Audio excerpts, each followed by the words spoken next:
What's up, everybody? Season 3, Episode 8 of SportsCasters starts now. We thank you for listening and hope you enjoy.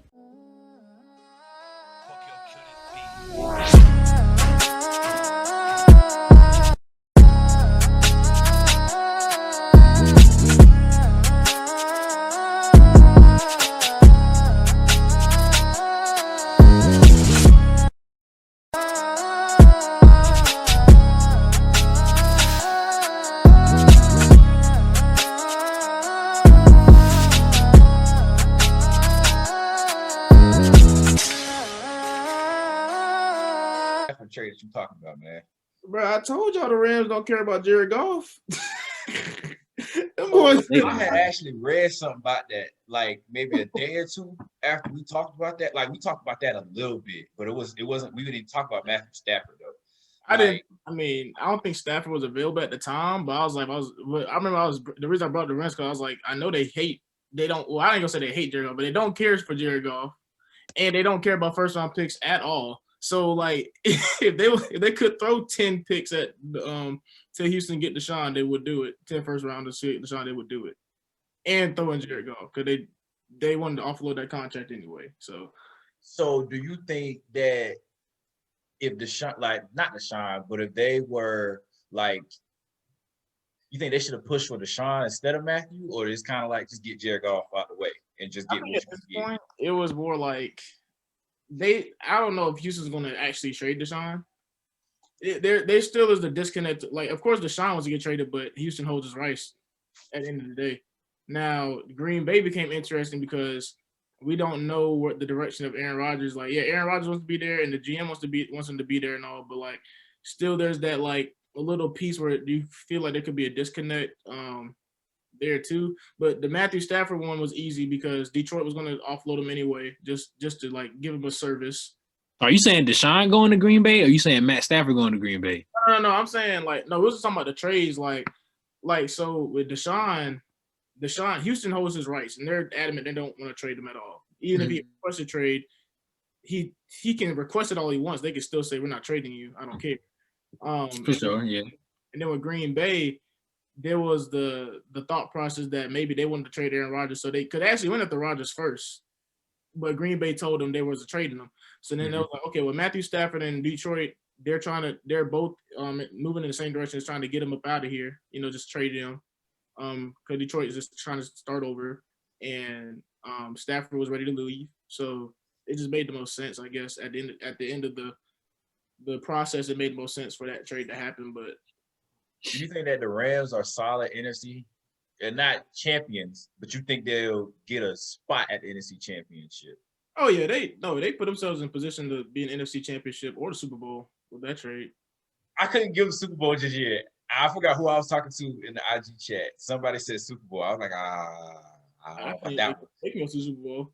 Like if you look at the division next year, okay, yeah, you lost Brandon Staley, but you might lose a couple of maybe a safety here or there, but they can still upgrade in free agency because they usually like to plug and play anyway. Right. The NFC is just not it right now. Like, it's not hard to win out the NFC. So it's like the Saints are probably going to take it. I don't think people really trust the Saints anymore to even win anything. I don't. There's the Saints, the Bucks. I think the Bucks shot to do it. This is like the Super Bowl is interesting. Like this is the Bucks shot to win the Super Bowl, and then this is the Chiefs' best shot to actually go back to back. So it's like that's the interesting part because like I feel like the Bucks next year will be the team where it's like, all right, Brady, your age might actually hit you finally at some point. Like at some point in time. But that's it's still an if, but I still should have won it this year. I think he's 44. What's up? No, I think he's 40. No, he was asking if he was 43 or 44. I think he's 44. Oh yeah, I think he's like he's 43. I think he's 43. I think you made a good point though. Like it's kind of like a Chiefs fans gonna be like back to back, playing the Drake song, and then Brady fans if they win it's gonna be like, see, I told you that man was that man. Like don't let that offensive line fool you in New England. Like that man's still that man. So, it's interesting. Like, and then it's just when you think about he got 860 yards in the postseason, 860 yards through the air.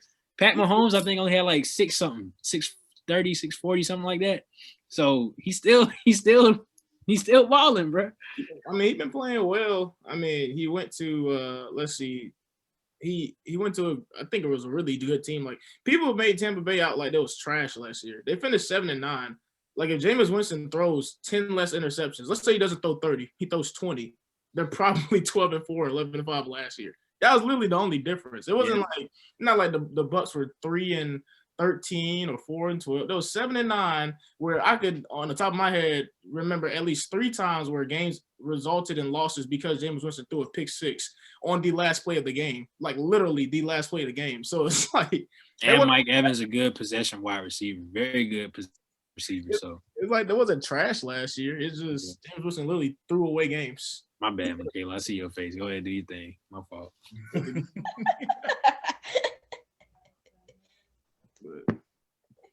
What's up, everybody? Welcome to Season 3, Episode 8 of SportsCasters. I'm your co-host, Michaela Evans.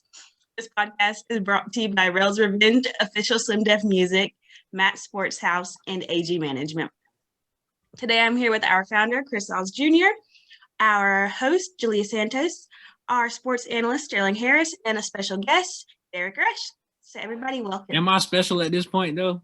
Let's be honest. You're always special. We can say you're always special.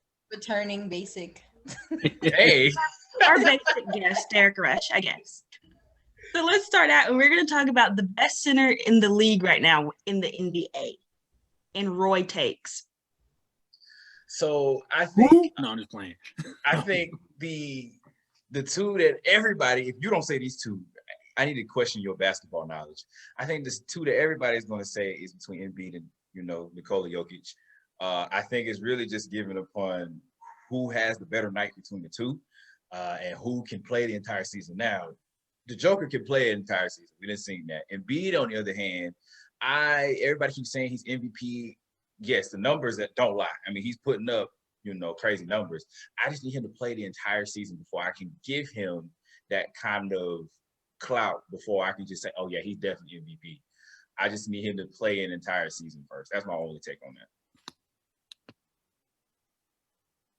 Oh, I mean, I think it's tough because right now the Joel Embiid we're seeing, it's great to finally see it happen, and it's also frustrating at the same time because it's taken this long for him to apparently finally get serious with playing basketball. Like the dude he's dominating, the Eastern Conference right now in the NBA. But on the other hand, he's also playing with Ben Simmons. He got Doc Rivers now as his coach. Tobias Harris is playing well again. The spacing is better for him now having Seth and Danny Green there. Shake Milton's kind of taking the load off, having developed. Where I look at Jokic right now, and he's still currently playing without an all-star. The Nuggets lost. They lost Torrey Craig. They lost Jeremy Grant in free agency. Jamal Murray is still in Disney World, and Jokic is playing his tail off right now, doing just amazing things on the basketball court. So I'm gonna still say Jokic I think he's actually carrying more with what the Nuggets are kind of lacking in terms of a guy and losing a person like Jeremy Grant who's playing out of his mind this year. And Torrey Craig was a key piece on that team last year as well. And for them to still be, I think, top 4, top 3 in the Western Conference is really good. So I'm gonna go with Jokic. I'm also side with Jokic. I will say this though, in the little bit of games that Embiid has over his couple of seasons that he's been in the league, he's still been a double player. With that being said, to Sterling's point, I mean, when you got a somewhat inexperienced and highly youthful team, which is the Denver Nuggets, and you have the ability to stretch the post, work the mid-range game, has a great amount of second chance boards. I don't have the stat right now in front of me, but Jokic on second chance boards and just in transition, he's a problem, and he's just such a big body too. I mean, it's hard to really play create or look at film and say, okay, this is how we're gonna stop him, because if you try to overcompensate for Jokic, then the perimeter players that they have are useful and they play their roles well. I would say it's just it's hard to beat. It's hard to beat. So I would really say Jokic over Embiid. However, it's not like a obvious over the top like you saying, CJ.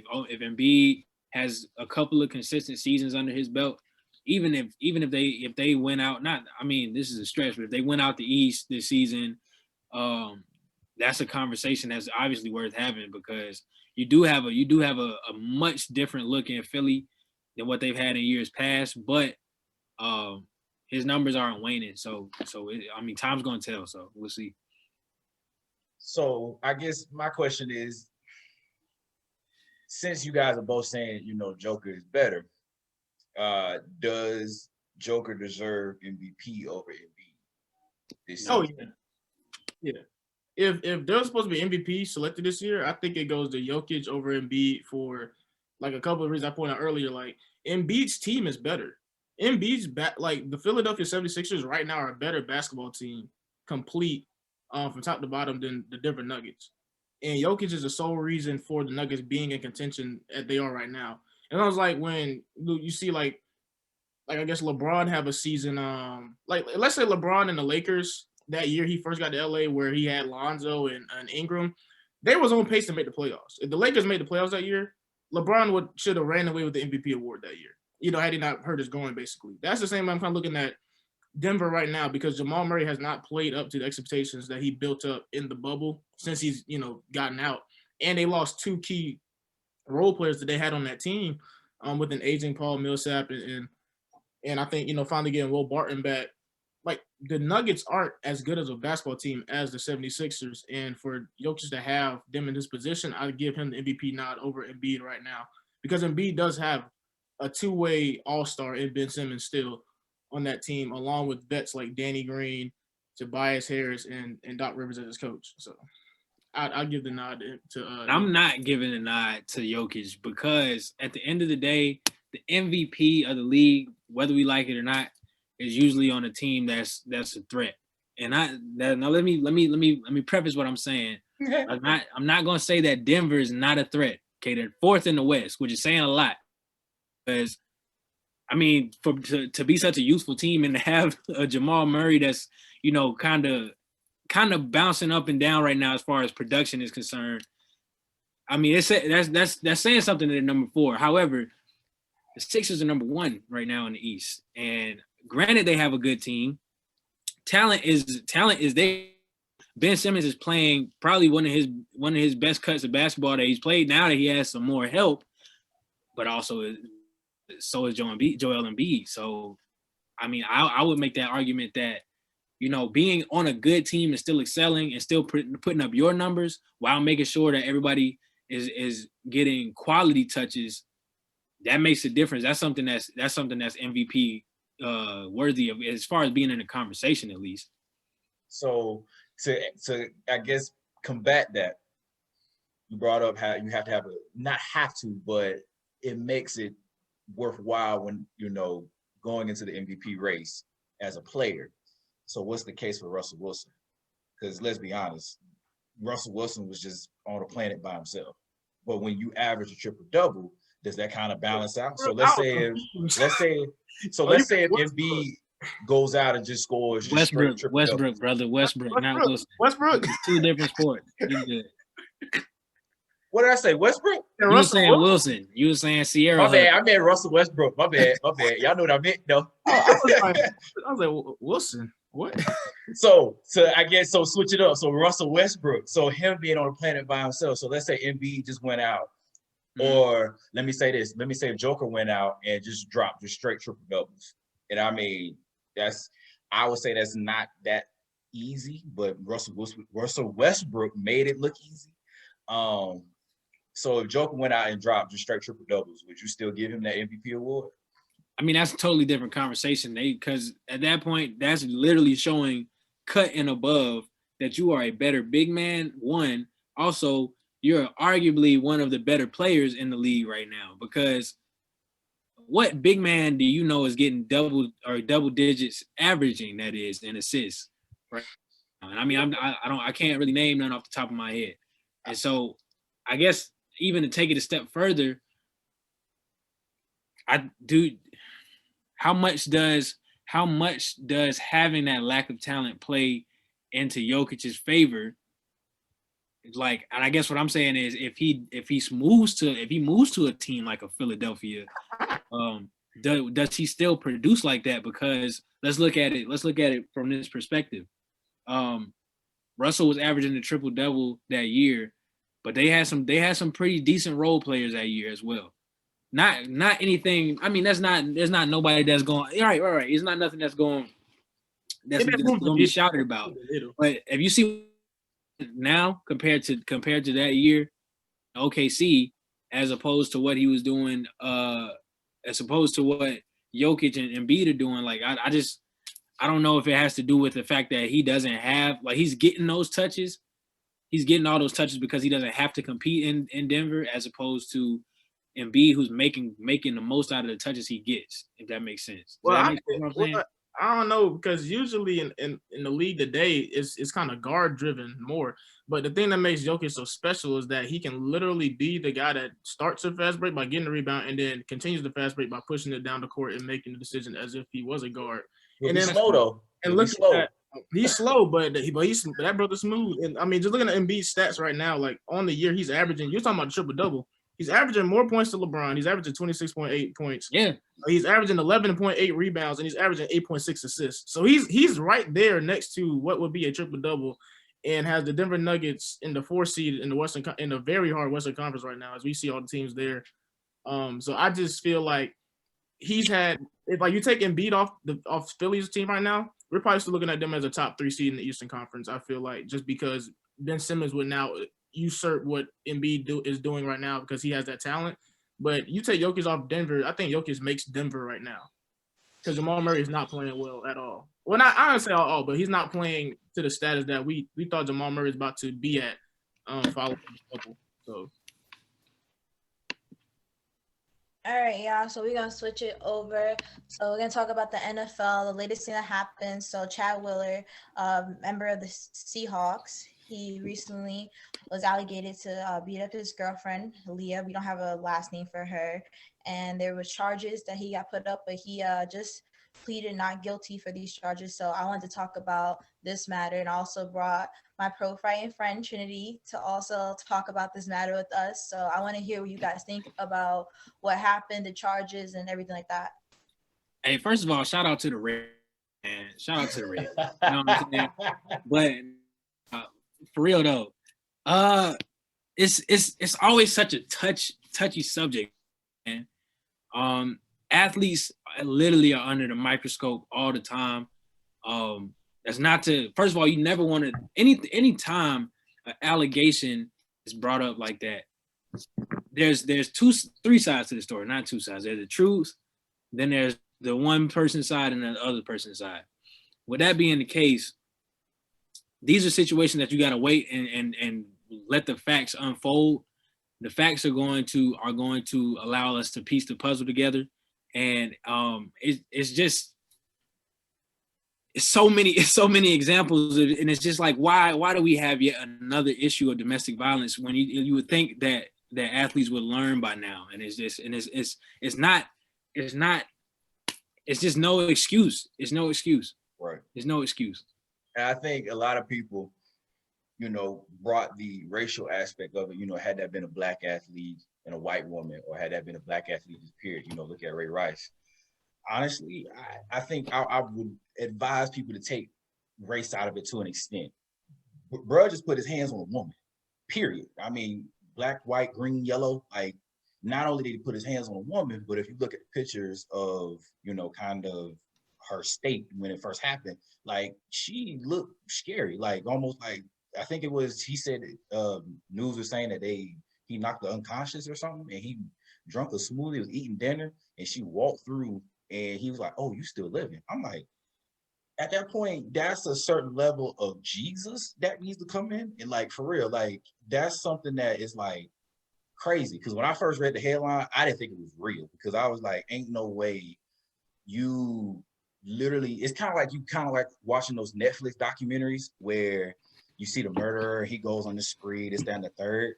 It's kind of like, ain't no way you was sitting there chilling and your girlfriend unconscious that you beat to unconsciousness is sitting in the other room and you just carry on about your night. And I think that's just the aspect that people really got to look at. Like, you know, bruh just put his hands on a woman, you know, take a step back from I know because of the landscape of what we're going through right now, but take race out of it. Like, bruh just put his hands on a woman, just period. So that, I mean, that's just pretty much how I feel about it. So to like add a little more information on it, the reason why he pleaded not guilty was because he's pleading that it was insanity, because supposedly he was taking bipolar medications. He stopped taking those medications, so they're going with that idea that, you know, he may be mentally ill, and that is a reasoning for it. And I just feel like that is always a go-to, like a scapegoat for any situation like this, and it kind of basically limits and like lessens their sentence. So I don't really like that, and I feel like that is a way, especially for an athlete at that profile, to like, you know, get away with this. So just wanted to add that point into for why he pleaded not guilty. I think that part is important there, Chris. I definitely agree with what you said about, at the end of the day, it's somebody put their hands on somebody to that extent, walked away, was chilling, and thought it was okay. But I think race comes in more importantly, not what led up to the situation, how it was handled afterwards. Because Julia said, you know, that's the scapegoat, but it's the biggest scapegoat for white men in particular. And back to what Deric said earlier, if this was a Black man, that would have never been an excuse whatsoever. And so I think race is more important when we talk about the media's response to it, the media's response to the situation, because again, if it was a Black man with a white girl, Lord. But then also, if we want to talk about the fact that it was a Black woman, if we want to go into the gaslighting Black women's experiences and not listening to Black women, there's no way that he beat her to that extent and that was the first time. So my curiosity is, where was it beforehand?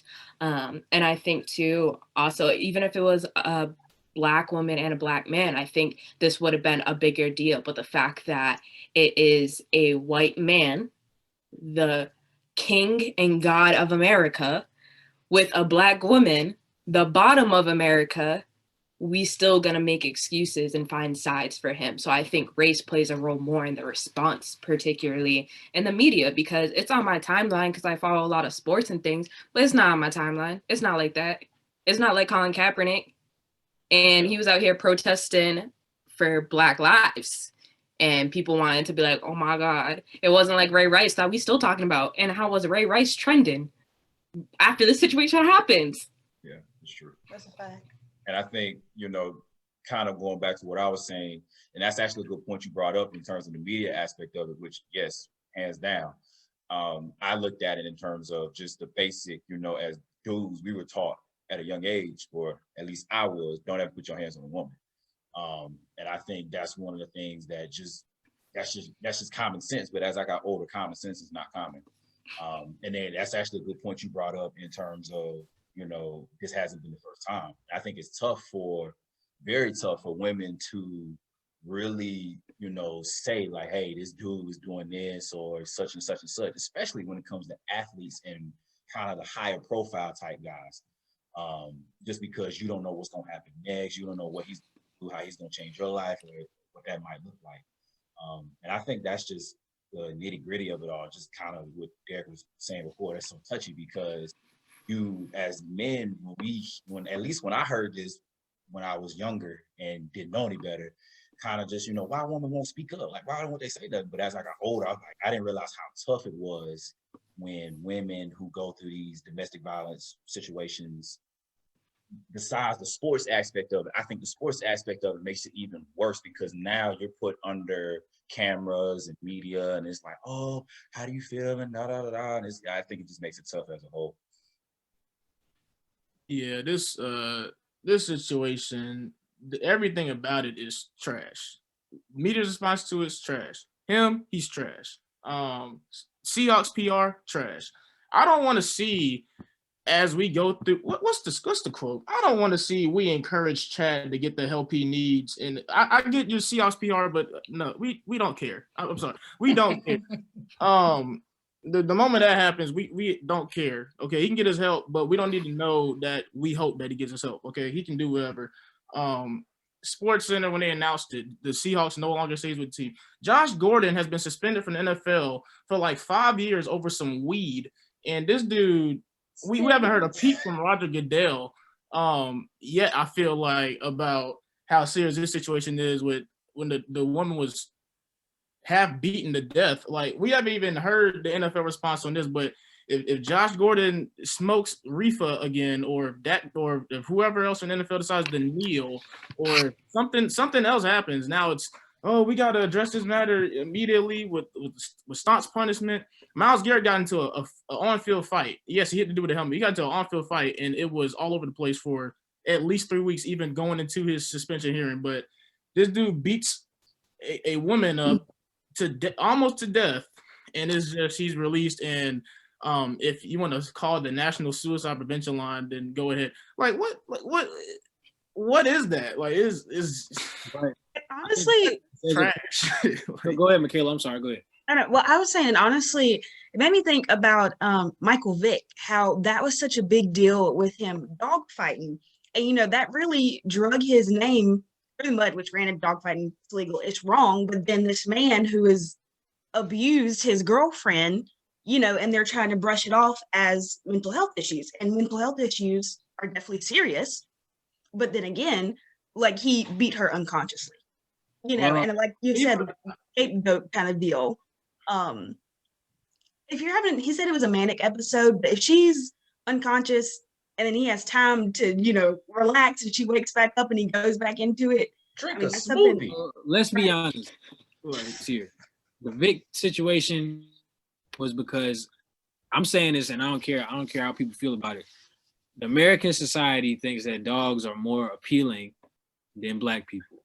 So at the end of the day, say it again, bro. Say it again. I don't think our listeners heard you all the way. Say it one more time. Animal cruelty has a punishment that is higher in this country. Oh, he froze. Oh, why'd you freeze? Why'd you freeze? For dramatic effect. The government's listening now. They said shut that down. You cut it, you can cut it whichever way you want to. And at the end of the day, I mean, let's be honest. Had that been a Mark McGuire or a Lance Armstrong, they just get to live stuff down. But because it's a Josh Gordon that's doing something, or because it's a Michael Vick, or because it's a Raymond Rice, it's like you just can't do. They can't help but just put your name through the mud. And I'm gonna tell you something else, Sterling.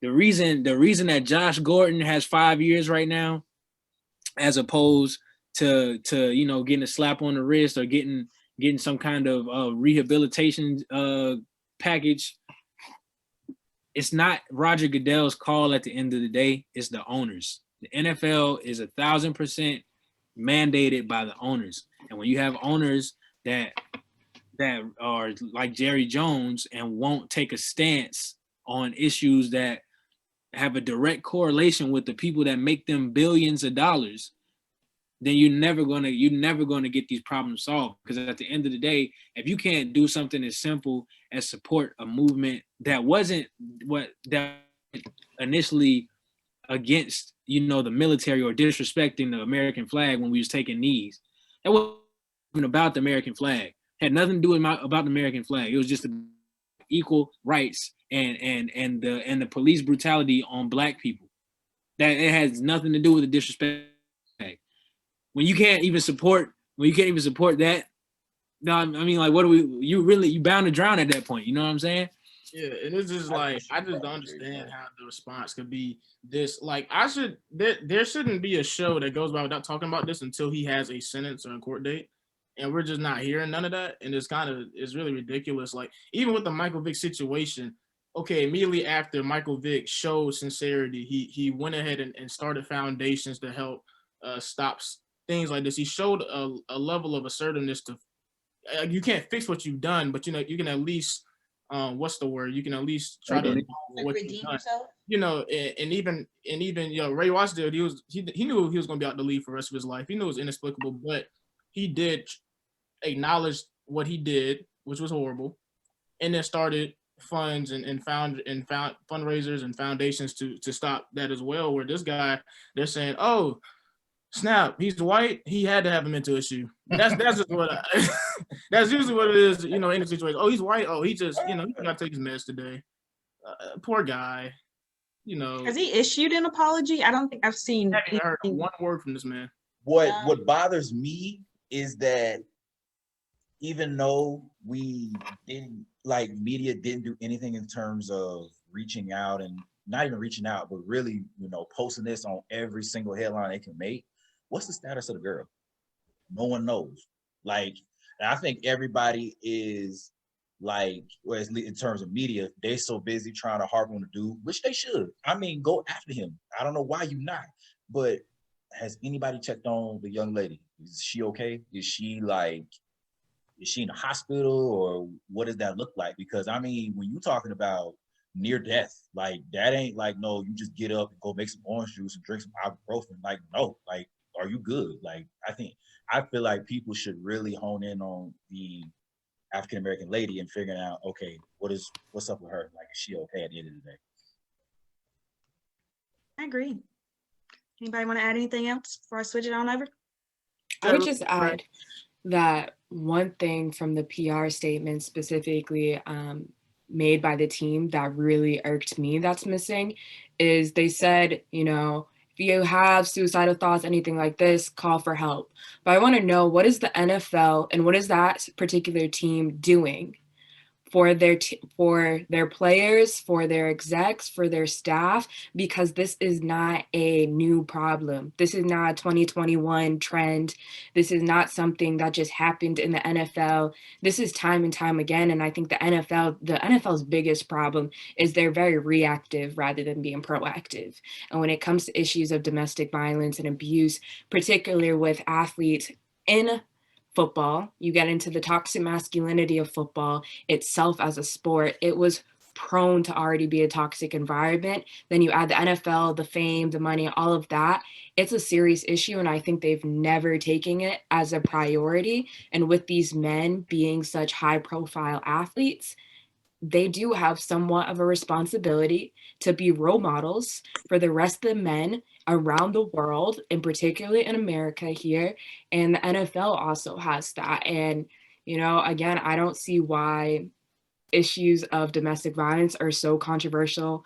I don't see why racism is a thing either, but like, whatever, you know, America is the trash that it is. It's beautiful, all it is, what you want to say, but I want to know what the NFL is doing to prevent this from happening again. Sorry, y'all. The government heard me, and they messed up my connection for real. Right. You know, We gotta get Deric out of already, here. right? You got your IP address and everything. Listen, man. If I'm a martyr, then, you know, I'm a martyr.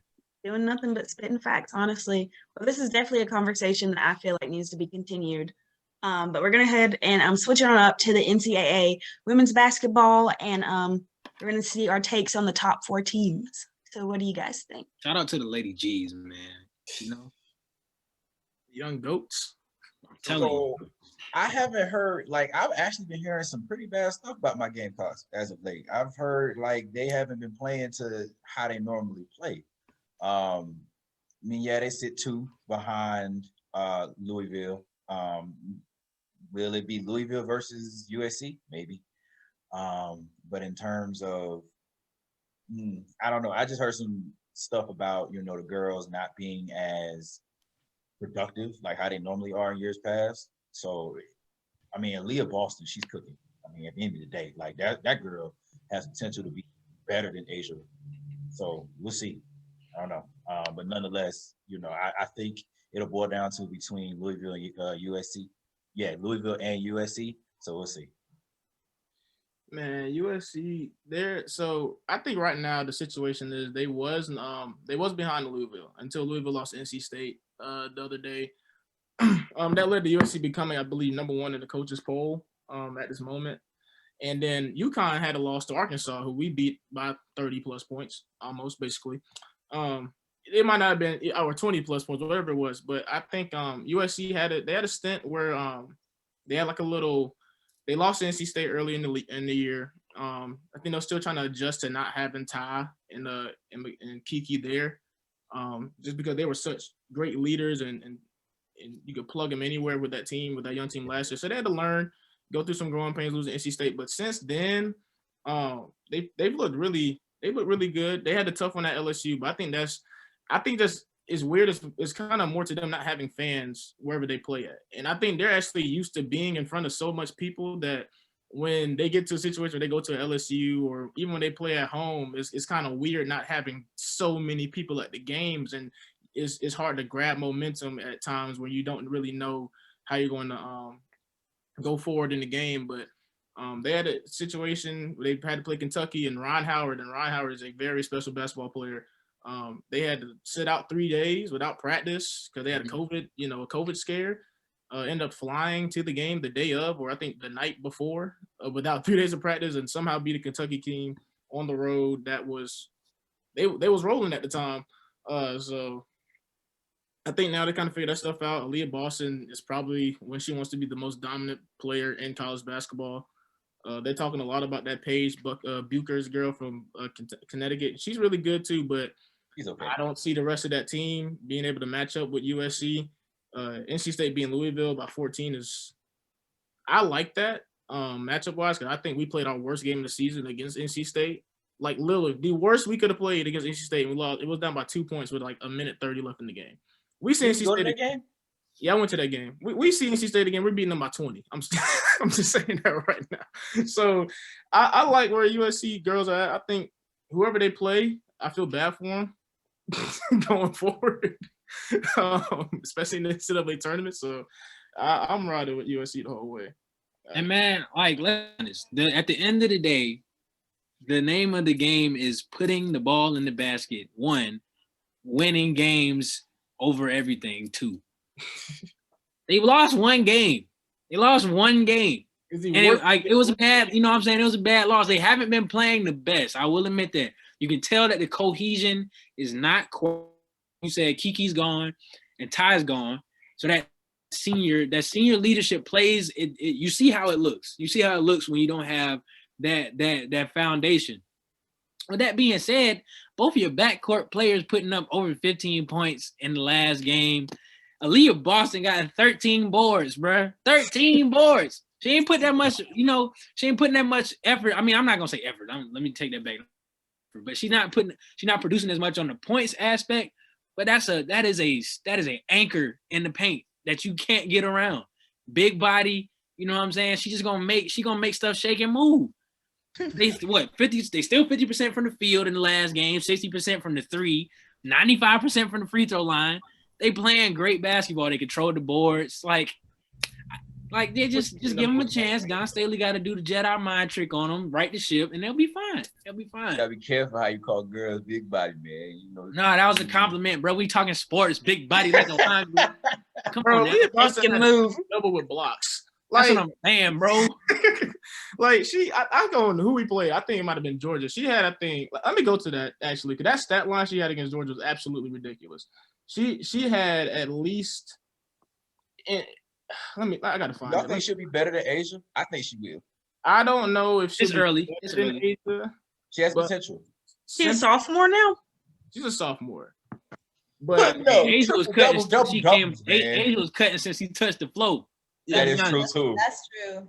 Asia was cutting since he. Asia, look, let me tell you. I played basketball when Asia was at Heathwood. Asia been cutting since Heathwood Hall. All right. Hey, Asia, look, I don't know if you want to watch this, but I was at the South Pacific Center when you was cutting at Heathwood Hall. All right. I was there. Now we just got beat by 7 from them boys, but we ain't talking about that. I was there. All right. The thing about Asia was the way that she won the national title her junior year was special. Now I do say this about Aaliyah Boston, and this is no slight to Elena. Elena was a great player, but if Asia had Aaliyah, they might three-peat. They might win all 4 years. I'm so serious. Aaliyah has that type of talent just naturally there. Elena grew into a great player. She was awesome energy, block shots, everything. But Leah has a 3-ball. She can take it 94 feet off a rebound. She's a great passer. She seems to be better in terms of staying out of foul trouble. She has I think better feet in terms of when she gets the ball in the post where she wants to go. She can score. She can score from anywhere on the court, and she can be the most dominant player on the court. Like, so back to the Georgia game, she had 16 points, 10 blocks, and 11 rebounds. Georgia was a 12-1, I think, or a 9-1 team at the time. And the teams that we're beating are really good. And with this team in particular, we're talking about just Aaliyah Boston, but Destiny Henderson is almost like you almost forget she scores 14 to 16 a day. She makes it effortless. Zaya, I mean, you just watch Zaya play, you're gonna get a show. You're gonna get a show. You see Zaya play. The depth on the bench with LA and Littleton that they got now, and they got there's another player. I don't know if I'm forget. Oh, Lily. Littleton, Lily in LA off the bench. I mean, there's a situation where you can legit go 6 foot and above with females on the court and not have a drop off. How do y'all feel about Lily? Like being at, like, as far as, do y'all feel like she's kind of like declined as a? I think she's just Lily. I think she's just Lily. She's shown more this year, in terms of handling the basketball, being able to go 6 foot and up basically with Lily running the point is a ridiculous advantage that I don't think you could have seen 3 years ago when Lily first got her. So I think she definitely showed her development. She's taking more jump shots than she usually does, but that is huge when you can crash the boards with. It's not like it's rare that you see a basketball team, a women's basketball team where you can legit go 5 people on the court and they're all 6 foot and up. Everybody play big. Not playing small, they playing big. Like, that's just not fair at that point. I do have a question. I'm not to prolong the topic, but how in the conversations of the Pat Summits and the Gino Oriemas, how do you feel Dawn Staley's gonna fall in that conversation with the way she's been building such a resume at USC? I think we had this topic. That was a while back in the Twitter group chat. I think Dawn will literally go down as the best to ever do it. I feel like after reading up on Pat and reading up on some of the other, great female coaches, Dawn really molded those. Dawn is kind of like Greg Popovich and Phil Jackson put together in a sense. Like, it's kind of hard to explain sometimes. It's like Dawn really did that thing. And, me being an alumnus, I mean, I'm not trying to be biased, but at the same time, it's like you can't knock the credit that she's really that she's given herself. Like, that girl really went out there and did it. Not only did she do it, but she did it for a long period of time. Their development. So, I think she'll go down as one of the best to ever do it. You talking Dawn just as a figure or as just a women's basketball coach? I mean, I'm talking numbers. I'm talking like everything, winning records. How do you think she's gonna mount up? So, I think as a coach, it's gonna take a while to catch Gino. But this is like, had we had the NCAA tournament last year, she would have had 2 rings. We're beating Oregon. Okay, we would have had 2 rings. So.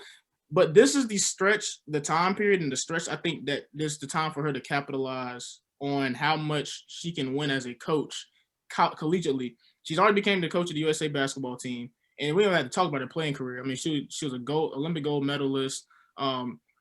She was the only person in history to win most valuable player of a Final Four and not win the championship.